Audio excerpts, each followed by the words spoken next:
Good evening. Good evening. And how are you? I'm good. How are you?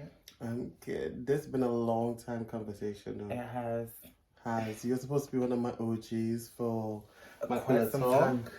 It's been a while. But we're here today. Finally here. Where you want to introduce yourself to my audience? Hi, my name is Saraya. I go by Totally Ray on Instagram, and I'm a dancer slash I can do makeup, I can do hair. This is my mother. and yeah, I've known each other for the past 2 years now. She's such a lovely woman, honestly. I don't even know. I honestly don't know how to describe myself. I just let the video talk for itself, really. Okay.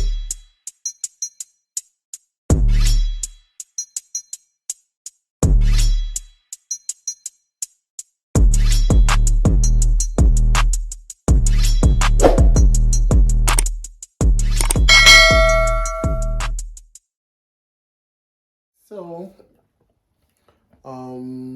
tell me about your early childhood. How it was. Well, if you don't know, what's your background? I am Jamaican. I come from the island of Jamaica. So, yeah, for anyone that's from the Caribbean, you should know how that one already goes already for people like us. But early childhood, I would say it was a lot of self-discovery, I would say, because from a very young age, I've always been feminine, I've always been flamboyant, but and there's a lot of things that came into play about it. Like, I've always liked Barbie dolls, always played with brats, always played with like the feminine things. I played football, but I didn't like it as much. I played basketball, didn't like it as much because these things, they wasn't aligned with how I felt with myself. So I've always had like, I had a semi-girly childhood alongside the homophobic Jamaican uncles that are there. But other than that, yeah, that's it really. I didn't really have like a bad childhood per se. There's things that happen, but other than that. How would you say your parents react on your behavior of coming up in a Jamaican household? Because like being a girl. Do you know what it is? Obviously, because I didn't really grow up with both my parents. I grew up with my granny. So she's the one that really raised me. I think personally, she didn't really like notice the signs of me being like feminine, because like the other immediate family members, like my cousins, and they was always the first ones to tell me, oh, he's gonna be gay. They even used to call me Shabada when I was younger. Anyone who's from the islands knows that Shabada is a very openly gay man who's in the entertainment business. But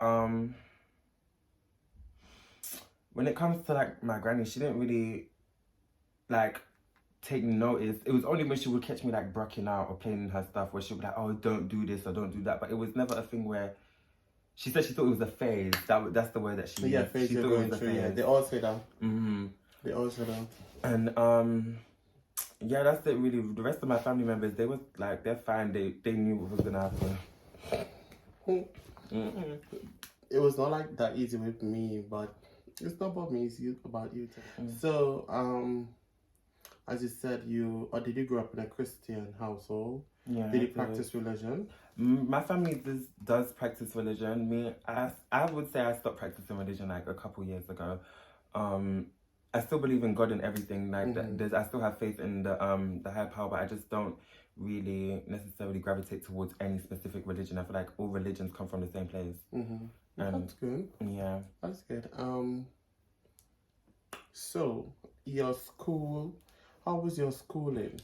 School now is that's when things start to get a bit rocky, because even when I was in primary school, the comments from older people shouldn't be made, but obviously. But wait, one thing, did you go to school in Britain? Yeah, I went to school in Britain. Okay, yeah. So going to school, I was always like, I'm always chilling with the girls per se, and the boys was always like, oh, why you always with the girls, like, you gay, da da da da. I'm like, at the time, obviously, I'm not contemplating what I am or who I am at those times, but I would play with the boys, but not in the way I would play with the girls. It was more so, do you remember the game Kiss Chase when yeah. I used to play that with the boys. I never used to play that with the girls. I would do the girls' hair in school. That's the games that we would play. With the boys, I was playing Kiss Chase. But and then we went into secondary school now, and secondary school is when I started to get a lot more aggressive because I was starting to find myself. I didn't know who I wanted to be. I didn't know what I wanted to do. I just know that I was existing and I needed to figure out what it is that I need to do, because I myself, I knew I liked boys, but I just didn't know how to come out to society, because you didn't know you didn't know how to put a label. Yeah, I didn't know feelings. Right. Yeah. So when I went into year 7, I went into this school called Harris Academy. And anyone who's from the North London region, like specifically like N17, would know that that school was fairly new when I went there. It was only year 7 and year 8, so it was like the school was really closed in. And there was another boy in there that was actually gay, but he didn't know, like no one in the school knew apart from me, obviously. And I was like, I wouldn't say I was open, I never came out until year 8. And through those 2 years, I was always getting into fights with the boys in my school, because a lot of them Jamaican background, as well as me being a Jamaican background, but openly feminine and gay in school. So there was fights happening, even just on my eyebrows. I have a scar underneath my eyebrow. I've also been stabbed as well, but people don't know that. And also people paid to beat me up as well. Like a lot of shit has happened, transpired in the area that I live in. But a lot of the things that happened to me didn't really happen in school. The most, it was just like petty fights, like, or they would try to punch me, or they would try to slap me, and I would have to defend myself. But other than that, everything else happened outside of school, because I was always in and out of school. Fair. So at what age did you discover you wanted to be a woman? Or I should say, you were trapped in your own body? I would say, it started at a very young age, because I like drawing and I like playing games as well. So I would always draw myself, like in school, I would always draw myself as like what I wanted to do or who I wanted to be. And I would always draw like a feminine figure, so like the boobs, the small waist, the hips, the long hair, and I would always put like my name at the top of it. And that's where the name Saraya came from, because I would always put that name. And I didn't know at the time that's the name I was going to use. I just knew that's the name that I always loved. Even in games, it was Raya for short, for Saraya, and other stuff like that. So I would say around probably like 9, 10 is when I really started diving into like being a girl, because I was always playing with my granny shit in school. I was always playing with that, the makeup, the hair, the heels, the dresses, all of that. I think we all, to a point, did it. And I used to like break my granny heels and put it back in her wardrobe. I always used to do that, but she never used to notice me. She's always think it's my cousin, because my cousin used to play with her heels as well. Okay. So you would go away. See, I would get away. Yeah. I was the only person that lived in that house. So the only other person, because her son is a big man, so her son's not gonna like play with no heels and that. I was the only other person and she would catch me in her heels as well. And it was funny. She'd be like, "What are you doing?" I'm like, "Nothing. I'm just, trying it on." And she was like, "Okay." She'd like, "Take it off, go in your room." She never saw it as any, like, she never classed me for it or nothing. Up until when I told her, she was like, "Oh, this makes sense now. This is why he was doing all these things all these years." And me and her sat down and had a conversation, and she was like, "Yeah." I was like, this is really, like, at the time, at those ages, you don't know. You just think that this is what, this is normal, because you see your environment that you're around. But a lot of people don't know that a lot of trans people are born with the opposite brain to what they were actually born as. So a lot of the things that I was doing, I thought in myself they were okay, but obviously society and a lot of my family members did not think that I was okay, so I suppressed myself for a long time. Yeah, especially in a Caribbean household, it is fucking hard. Sorry to say, but it's hard.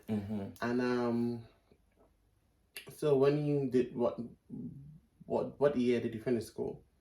I finished going to school, I would say 2020, 2019. I started transitioning when I was 15, so around those times is when I started.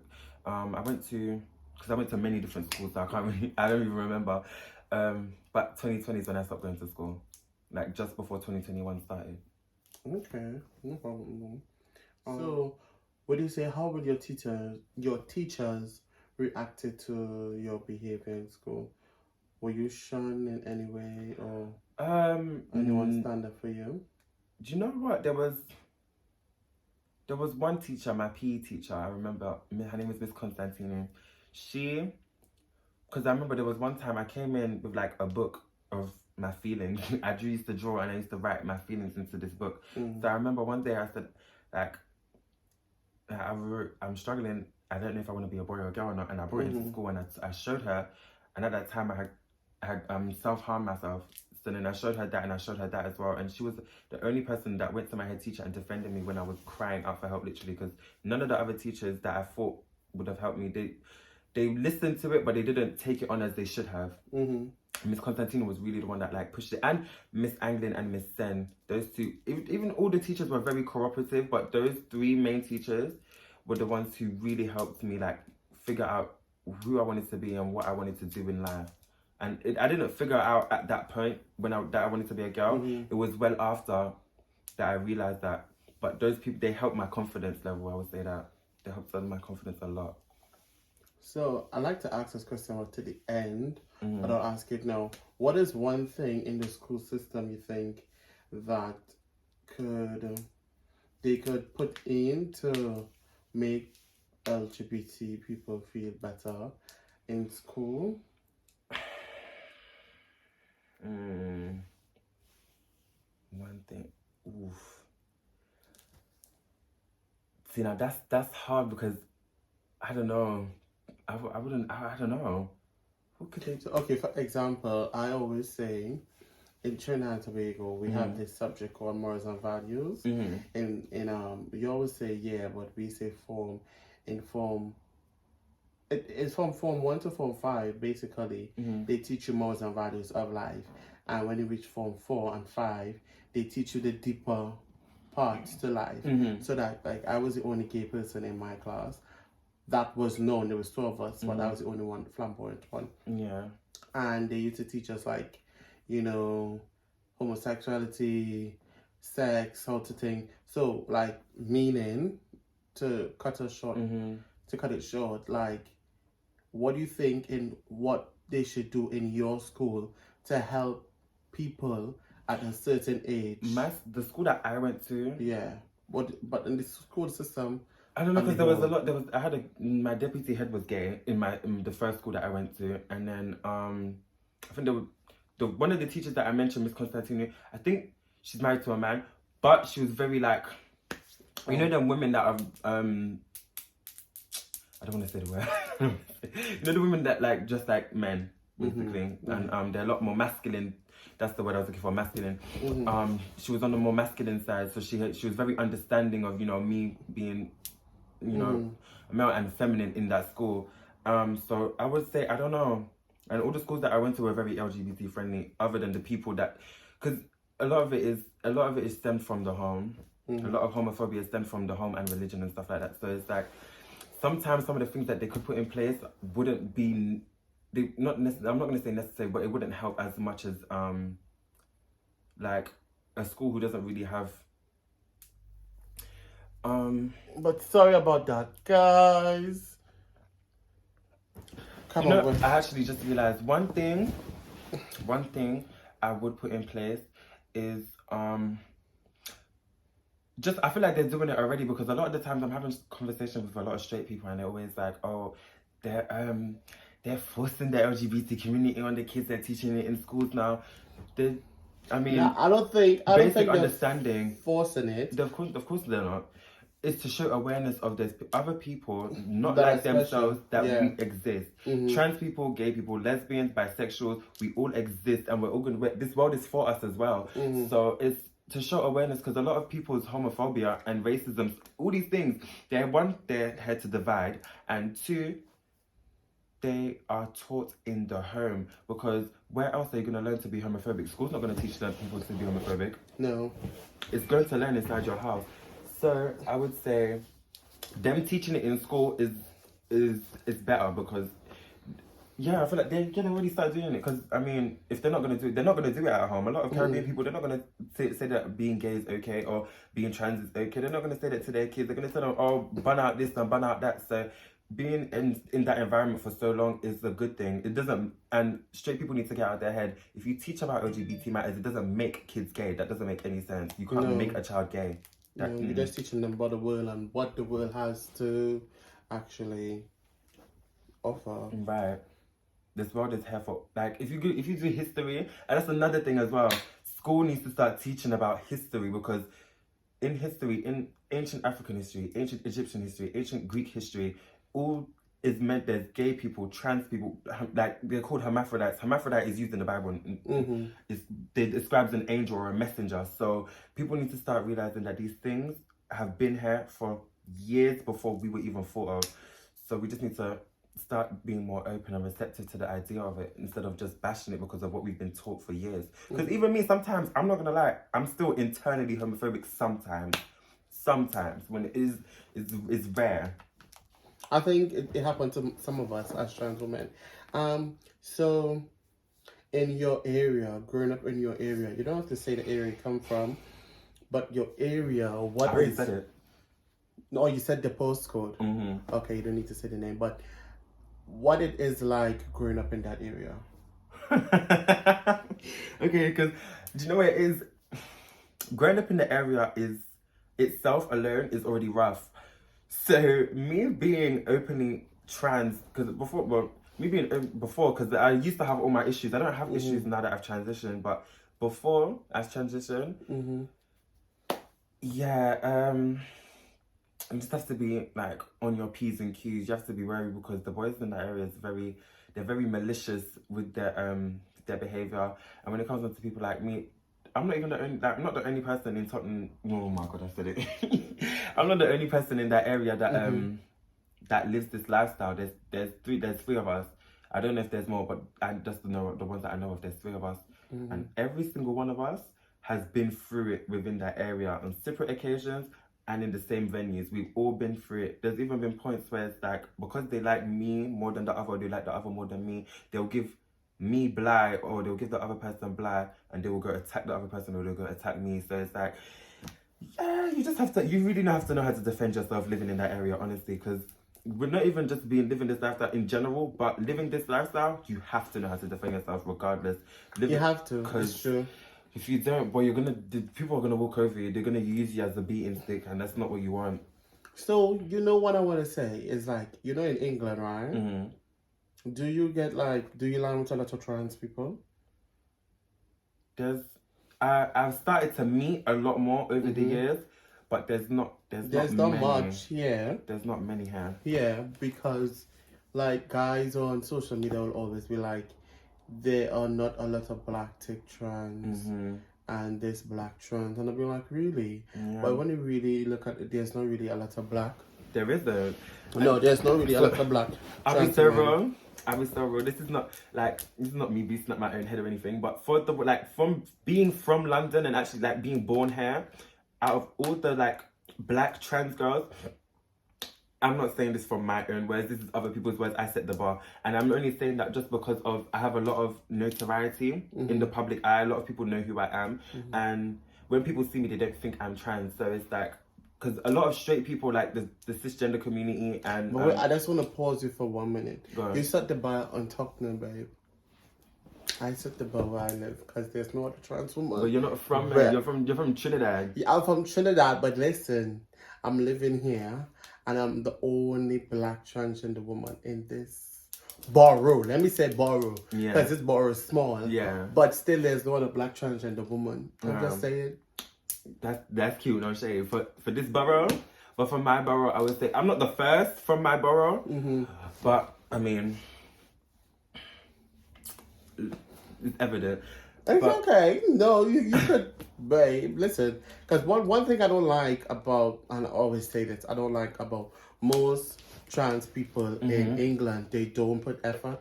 Yeah. They don't put effort, and I think it's because coming from a background from Trinidad, babe, you're being clocked, getting clocked, that's a big thing. That's a big thing, and nobody wants to get clocked. So I am always on my P's and Q's. The extra effort I put in to be looking good, I don't see a lot of the girls over here putting. And that's factual. That's hands down. Put in the lot of effort. So it's like, and this is why I don't line with a lot of trans women. I like, you know, my trans circle is small, but I know one or two trans people. Yeah, I know one or two, but and it's like a lot of the trans girls that's around my age as well. A lot of them are like starting to get ahead of themselves.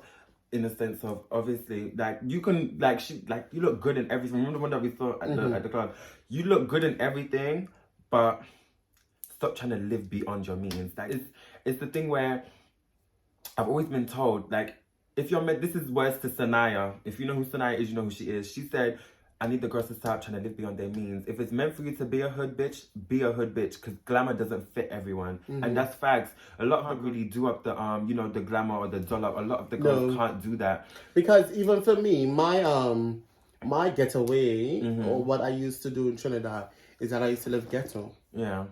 And when I try to do the too girly is not for me. But it's how you do it, though. It's how you do it. Like, because I could be girly, I could be a fat girly girl, but it's how you do it. Exactly. And not everything fit every trans woman. They have to remember your body size. You have to know your body size. You have to know your shoe size. Cause baby, I ain't going to no party and my shoes burning me, honey. No. You're crazy. If I know your size, don't wear it. And if I know your price, don't claim it. Word to your Chanel Moore. So, before we wrap up this, because it's a short, sweet conversation. If you want a part 2, you know, just say in the comment section you want a part 2, and if you want to see her again in the other video. But she's gonna be in a group video, obviously. And as I said, this was supposed to be one of my OGs. She's supposed to start off pillow talk in the pajamas. I know. One of the girls who were in the pajamas. I had COVID. Unfortunately, I was sick. I couldn't come. Yeah, I remember that. I know what to say she was lying, but I remember she had COVID for sure. And we was not playing that. COVID was now easing up, so girls didn't want to be catching COVID, honey. And I always tell people that I never catch COVID, but that was the one time that don't count. But yeah. But hope you guys like this video. You know, give it a thumb. Don't forget to subscribe, like, and press the notification button. Where's the subscribe button? Is it gonna come up on it? No, yeah, it will come up. I want to point on it. No, just right here in the middle. Yeah, don't forget to subscribe. So thank you, and everything around me free.